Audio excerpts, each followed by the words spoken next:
ভাই একটা সময় ছিল যখন বাংলা নাটক পুরো ফ্যামিলির সাথে দেখা যেত, কিন্তু বর্তমানে কিছু মাদারচোদ প্রোডিউসার এবং কিছু নষ্ট মেয়েদের জন্য পুরো চলচ্চিত্র জগৎটাই নষ্টামিতে ভরে গেছে। আগে কে পাইলে নাটক দেখার জন্য আমি অপেক্ষা করতাম, আর এখন বর্তমানে আমি অপেক্ষা করি যে কবে এই কে পাইলে মানুষ গণপিটুনি দেয় এই নির্লজ্জপনা বন্ধ করবো, এই অপেক্ষাই করি এখন বর্তমানে।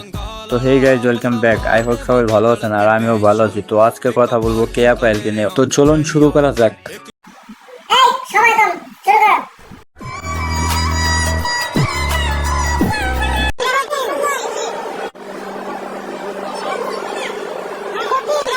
ये सब क्या देखना पड़ रहा है? अच्छा है मैं अंधा हूँ। ভাই এই কে পাইল আগে কি ছিল সেটা আপনারা ভালো করে জানেন, কিন্তু বর্তমানে সে যা শুরু করছে ভাই, টাকাই কি সব জীবনের, নাকি মান সম্মান বলতে একটা কথা আছে, এটা আমি মাগিরা ভুলা গেছে। আর ভাই কে পাইলের তো কাজের অভাব নাই, সে যদি চায় মাসে 3 থেকে 4টা নাটক করে অনেক টাকা ইনকাম করতে পারে, কিন্তু তার দেহ ব্যবসা করার কি দরকার ভাই?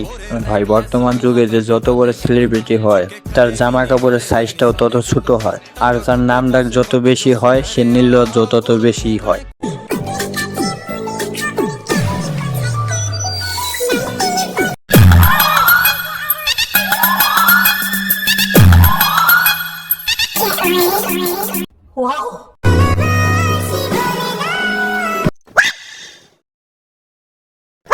ভাই বর্তমানে এই কেয়া পাইল দিনে করে নাটকের কাজ আর রাতে করে সেই ইনফ্লুয়েন্সার, যেমন অডিও কল 100, ভিডিও কল 500, না হলে কারো সাইজ রাতারাতি এত বড় হয় কিভাবে?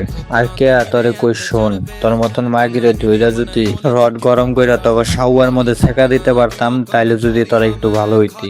আর তোর আর কি কমো, বকা তো দিতে মন চায় ওইসব মাগির পোলাগু জাগো জন্মটা হয়েছিল কন্ডম দুর্ঘটনায়। ওইসব মাগির পোলারা কেমনে বুঝবো যে ইজ্জতের কতটুক দাম? হ্যাঁ, আমি বলতাছি ওইসব মাগির পোলা প্রডিউসারদের কথা, যারা কিনা নাটক করার নাম কইরা এইসব মেয়েদের আয়না নষ্টামি করা। আর এইসব মাগিরা তো নষ্টামি করবে কারণ নগদ দরকার টাকা, টাকার জন্য ওরা যে কারো বিস্তাকরণ করতেও পারে। বলি কি চুতমারা নেই, কিছু টাকার জন্য এইভাবে ইজ্জত নষ্ট করিস না। তো বন্ধুরা আজকে এতটুকুই, যদি আপনাদের সাপোর্ট পাই তাহলে পার্ট 2 আনবো। ধন্যবাদ, সবাই ভালো থাকবেন।